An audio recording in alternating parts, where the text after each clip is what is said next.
So yeah, I opened this restaurant, which was, terrible idea. Terrible idea. It was a great lesson in exactly what not to do. Every decision was a poor decision. But it taught me a lot. It was great.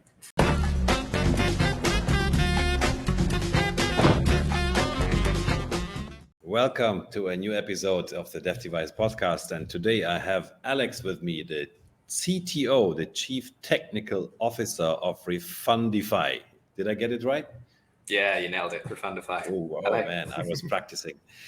Yeah, welcome, Alex. Yeah, we have a common friend. His name is John Cavendish, and I think that's also the reason how we met. John is a very cool guy. We met a long time ago in Bangkok, but today this is all about you. So tell us about your company. What is happening with Refundify right now? Yeah, great. Thanks for having me. So Refundify, we are a Amazon reimbursement service. So you've done Amazon before. FBA, they make a lot of mistakes. Amazon, a little. Great, yeah. So as Amazon is like selling so many products or shipping so many products, there are little mistakes that build up. And essentially what we do is look through all the reporting, find those mistakes, and help people to get the money back. Mm-hmm. So with Refundify, it's a pretty new brand. We actually launched only a couple of weeks ago, but the core service itself, but the core service itself has actually been running for over 2 years within Seller Candy, which is our friend John's main business. So they've already been running over 2 years. There's like 70 people within the business and reimbursed over 3 million. Yeah, so it's all been going a long time.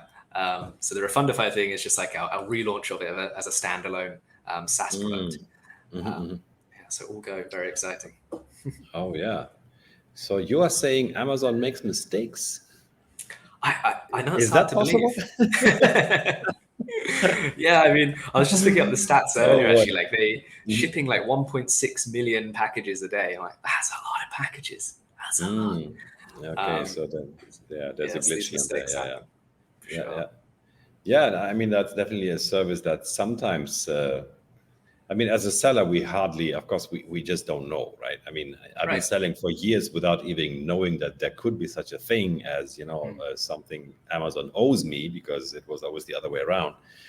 But then, with a service like yours, it becomes clear that there are things that just go missing in this whole shipping stuff, and it can be substantial, right? I mean, can you give us some example? Like what are we talking about? Like $5, $500? I mean, what's? Yeah, well, it really ranges. It totally depends on kind of your revenue. But we kind of, when we look at all of our data, we see it's generally between kind of 1% and 3% of your revenue. So that can be huge. Yeah, and as you say, lots of people just don't know about this. Now you can kind of go in and start looking through these reports yourself, and you're looking for like discrepancies. It can be like lost inbound shipping. Maybe you shipped 1,000 units, but they only say they received 999. So they owe you for that missing unit. It can be things getting damaged in the warehouse, lost in the warehouse. Maybe someone wants to get a return on that, wants to return their product, and they send back a brick in a box. But they're paid. They're given the money back. I've heard of that one. Yeah. I even heard of empty boxes arriving. But then the refund is still processed. So when you look at like Amazon's terms of service, they want to give that money back. It's in their terms of service. They owe you that money, and they owe you on like the retail price as well. That's another thing lots of people don't realize. It's not that you're just reclaiming kind of the money that you spent on the product. You'll actually get it at the retail price. So it's almost like you sold the product when you do the reimbursement. Yeah, so it's you can kind of do it yourself, to be honest. Anyone can go in and download all of their reports and look for these discrepancies. The issue with that is like, how long does that take? That's a lot of time. And the other issue is, how much fun is that to look at? I mean, if I have to look at sheets, I rather go and have a drink first, and then I come back, and then I always find something else to do. Rather than looking at sheets and stuff like that. Sure. So even beyond that as well, it's like there's the pain of doing it, right? And then you've got to actually learn how. as well. And you got to raise those cases and chase Amazon. It's painful. Oh yeah, exactly. The second part of it, is then actually to raise the case and then to follow up, and then but yeah, I mean, this is one of the use cases, I think, where technology is really, really useful. Where this is something we don't want to do, and this is where you guys come in. And I think that's I mean, every seller should use Refundify, and we will put the link right under the podcast, so to make sure that they can find you. Yeah, for sure. Like everyone should be running some kind of service like this. Like say 1 to 3%. That's huge. And you can look back 18 months as well, and beyond 18 months, Amazon won't reimburse it. So every time you delay it, you lose it. And that's basically 1 to 3% going away from your profit, right? It's not of sales, it's of profit in a way, because when you get the reimbursement, you kind of get a full amount back. When you think of it in terms of profit, it's actually a lot more, right? It's 1 to 3% of revenue, but then when you go into like what's your profit, if your profit is like 30%, for example, then say there's 3% discrepancies, that's like 10% of your profits. There you go. That's huge. That's the kind of math we have to do. That is really relevant. And I remember when I was selling and I found out about the service like yours, suddenly you wish Amazon would just lose all your inventory. That would be so cool. At just the right moment when the retail price is nice and high. Just boom, suddenly, oops, everything I sold missing. everything. Yeah, that's the easy way. Cool, but so that's great. And so how did you end up being the CTO of Refundify? So how did that happen? And maybe we just go all the way. Maybe we just tell this life story of Alex here, and see, like, my question at this point is, what was it like when you were 10 years old? What was happening in your life and in your head, and how did you come from there to who you are today? So kind of in the preparation for this podcast, I was thinking about that. You did your homework. Nice. Going back to 10-year-old Alex, I was like, what was I doing? And I remembered something I'd completely forgotten. My first trip into entrepreneurism. I remember 10 years old. 9 or 10. Spoiler, I was not very successful money-wise.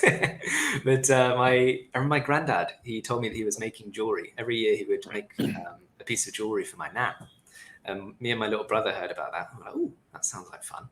So my mom took us to a little gem store, and they had all the kit you needed to make little trinkets, little pieces of jewelry. So I remember we bought like these little bracelets, and they had kind of like flat surfaces on them that you could stick gemstones to and things. So we kind of spent a day kind of sticking these gemstones on and making various necklaces and bracelets and things. And then we set off with our board, with kind of everything laid out. Started knocking on people's doors, hassling them. Hello, we made some jewelry. Would you like to buy some? Wow, you were a sales guy. Yeah, give it a go. At 10. How cool is that? It was so good that I'm pretty sure I sold everything at a loss. But we had fun. And then you kept doing this, or you? No, this was I think it was a couple of weeks. We sort of played around with the jewelry. I think we went selling maybe twice, but it was good fun. And then after that, I guess kind of not much in terms of entrepreneurism after that. I kind of back into school. But I did start working quite young, so I think I was about 14, and I got my first job. And I kept that job. It was a paper round. So I kind of started work. It was on the weekends. I'd have to wake up at about 4:30 in the morning, then go and like do paper inserts and go out and deliver for an hour. And that was great. It kind of taught me that sort of discipline, wake up early and go get it done. And that having some money as a 14-year-old was awesome. I could actually go and buy things, save up. I was very good at saving. And I had a lot of fun. So it gave me good discipline. I got another job at 16, and I kept both of those jobs all the way through until going to university. So I was always quite a good worker, I think I could say.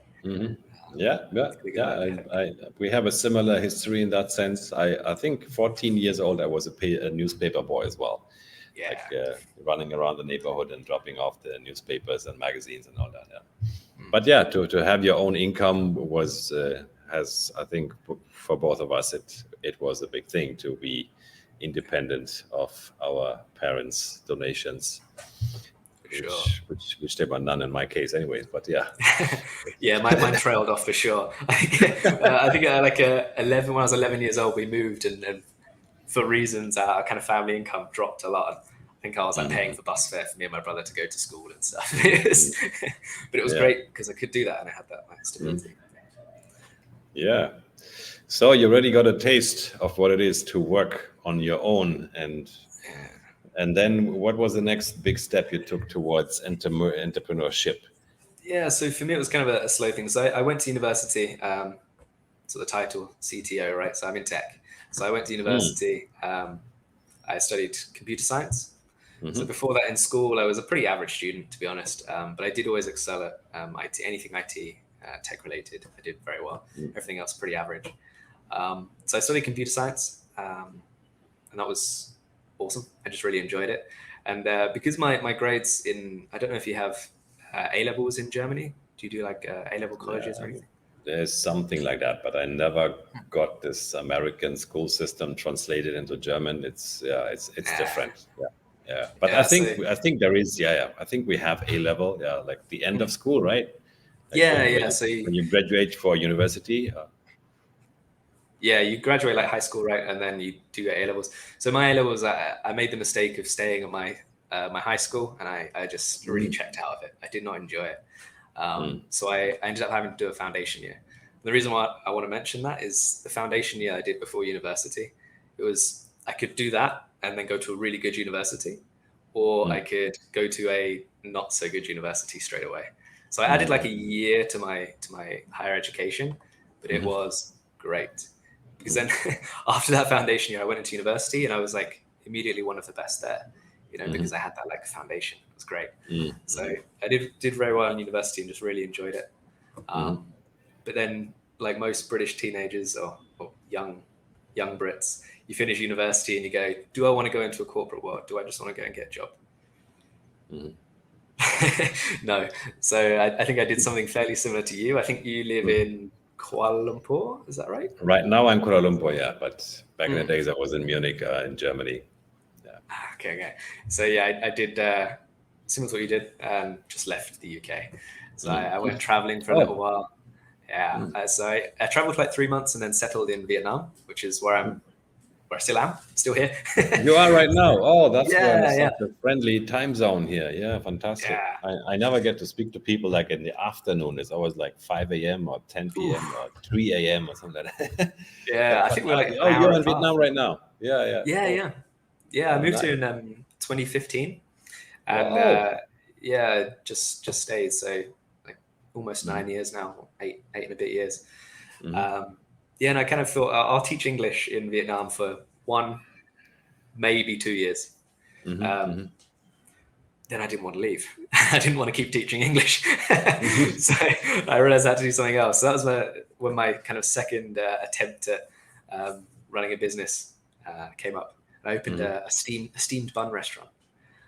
Which, have you ever tried have you ever tried like a bun bao, like the steamed bun?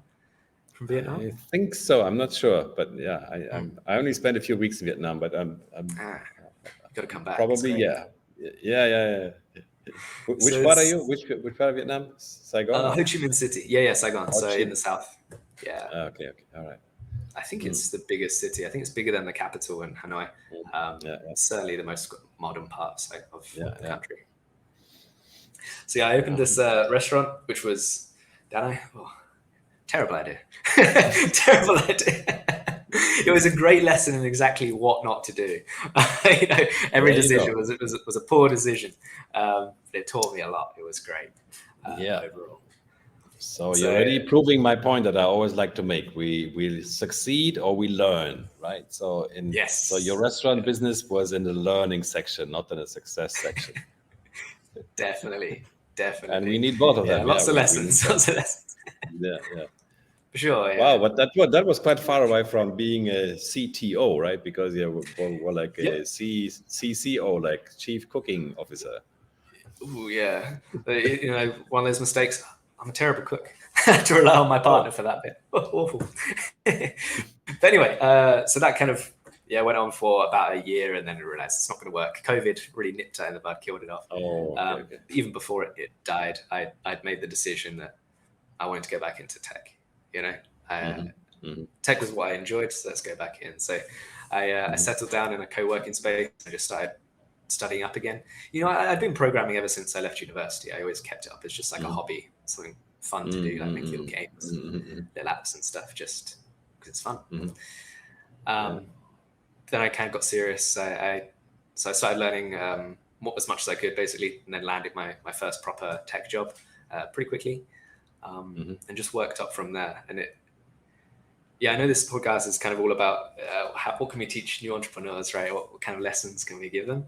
I think the lesson there, right, is every job I've ever had, including these tech jobs, where it was really necessary, it's just try hard. like just try really hard. You don't need to be like the most naturally gifted person. You just need to try the hardest. And I found through my career, I just leveled up very, very quickly just through trying hard, By trying hard, you mean like really giving your best, right? I mean, it's not just giving trying, your best. It's actually doing and going all in, I would call it, right? Yeah. It's like, you could see a lot of people, when I'm working with devs and things, you find little mistakes, little things that are wrong. And it's so easy to just be like, it's fine. It's fine. But the really good guys go, no, I'm going to fix this. I'm going to improve this. I'm going to make this better. And it's like, if you're doing that every day, constantly iterating on that, like, what can I do better? What can I do better? What can I do better? You rise up so much faster. How would you call this attitude? I mean, I think there's an English word. I mean, I'm German, but there is an English word for this kind of, is it diligence or is it, I don't know. Like conscientious, right? Being conscientious. Oh, yeah, this one, the very long one, the conscientiousness. Yeah, good. I think that's the one. Yeah. So just applying that over and over, and I was able to then rise within my tech positions very, very quickly. Became a senior engineer in just less than 4 years, so super fast. And I got my first taste of kind of leadership. The tail end of that, I started leading the development of a whole product from scratch from start to finish. Software product. Yeah. So this one was around lab testing within the supply chain. If you get a product made, you need to do certain tests on it for it to be approved for sale in certain countries. So I had the opportunity to kind of lead a team there and go through the full cycle of developing a product from start to finish, which was awesome. And then when it kind of got to the end of that, I think I had that moment that lots of entrepreneurs had if they worked for other companies, where you go, do I want to just keep doing this for other people? Do I want to do that? Yeah. The upside is you're so limited. And I also had, I guess, my second nugget, which is I'm sure something you've experienced as well, is surrounding yourself with amazing people, like really driven, smart, capable people, brings you up so much, right? You get dragged up. You can't help but be dragged up. I definitely agree with that. Yeah, that's definitely a big one. Yeah, and there are so many ways to phrase that. So some people say you should be the dumbest person in the room. That is one way. I agree, and then other people say, your net worth is the average of your first closest friends. So these are two angles to look at, how our surroundings influence us. And I fully agree to be surrounded with smart, driven people who actually want to accomplish something. It has a huge impact. Absolutely, yeah. And I was really talking fortunate. To you, man. But I was really fortunate. We've got that common friend, John. Really fortunate to have met John, and also just another group of friends that are all entrepreneurs as well. And I was able to come close to those guys, and I always had them whispering in my ear, "Come on, Hags, do your own thing. Come on, separate. Come on. You don't need to work for these companies. Come on." And so I made a decision. I was like, okay, you know what? I'm going to do it. I wasn't happy with where I was working before. You know, I'd had enough. So I decided I'm going to quit my job. I'm going to quit. And I did it. And yeah, as soon as I quit my job, John kind of lent in. Alex, would you like to come and help develop this product? I'm like, oh, okay. So yeah, we partnered up and started working on his reimbursement service. You know, it was always an afterthought within Seller Candy. So I figured, how can we extract that out, make it a freestanding thing, and rather than it just piggybacking on Seller Candy's clients, can we turn it into a freestanding thing and really grow it, get it out there? And yeah, and that's what we've been doing, and so far so good. It's been great. Oh, fantastic. So you guys have been in touch before you quit your job at this. Yeah. So you just been buddies, like in Saigon. I mean, you guys just met somehow. Yeah. Let me guess, was it DC or? No, but I've since joined the DC. No, we actually just met through like a mutual group of friends and just used to hang out. Yeah, we used to just play chess on the weekends. We'd sit and play chess, Chinese chess. Neither of us knows what we're doing. We know how to move the pieces. No idea about anything beyond that. The number of times we've gone, oh, I won. Neither of us saw it coming. It's just a reason to hang out, you know. Okay. And John was very smart. Yeah. Sorry, I was just going to say, John was smart about the way he approached this. You know, he didn't offer me like, hey, Alex, come and do this before I quit my job. He was just like, you should quit your job. You can do more. And then when I did that, and all my other friends saying it as well, and then when I did that, then he was like, oh, hey, by the way, here's an opportunity. Okay, cool. Let's do it. Really smart fella, this one, huh? Yeah. Social skills. Yeah. He's great. And building people up. And again, just coming back to what I said, you know, you've got it too. If you surround yourself with people that lift you up and encourage you and teach you, it's priceless. It really is. And you guys still work together, I guess? I mean, you're kind of just separate divisions of the same company, more or less, and you're in the same place, like you're both in the same city, in the same office, or? We don't have an office, so it's fully remote. So yeah, I've got my setup here at home. John's got a really nice office. Yeah, so it's all fully remote, but yeah, we're talking every day.